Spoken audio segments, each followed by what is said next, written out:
Merci Madame la Présidente. Monsieur le Vice-président, mes chers collègues, vous le savez, avec notre présidente de région et son vice-président Stéphane Baudet, nous avons lancé une révolution des transports en bus avec le renouvellement de la flotte pour basculer vers un verdissement complet du matériel roulant. Concrètement, nous avons passé le plus grand appel d'offres d'Europe pour l'achat de bus électriques avec plus de 1000 bus commandés.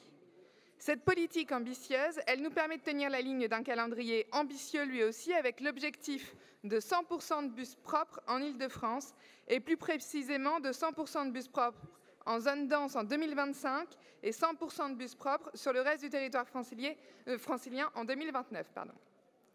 Les commandes passées concernent à ce jour l'achat de bus électriques, mais également de bus au biométhane, un gaz... Un petit peu de silence, s'il vous plaît, pour écouter Madame Ball. Voilà. Chut. Un gaz 100% renouvelable produit à partir de déchets agroalimentaires. Cette filière d'innovation, elle est non seulement vertueuse pour notre environnement, mais elle est aussi créatrice d'emplois sur le territoire français au travers notamment de l'entreprise Iveco qui est basée à Annonay en Ardèche. Mais au même moment où nous portons ce projet, l'Union européenne s'apprête à nous mettre des bâtons dans les roues.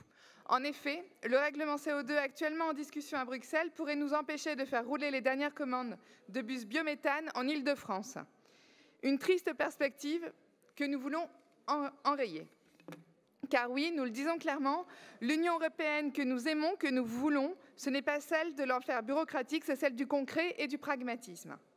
Alors nous refusons que des technocrates s'abordent une filière d'excellence française et nous empêchent d'améliorer concrètement la qualité de l'air en Île-de-France.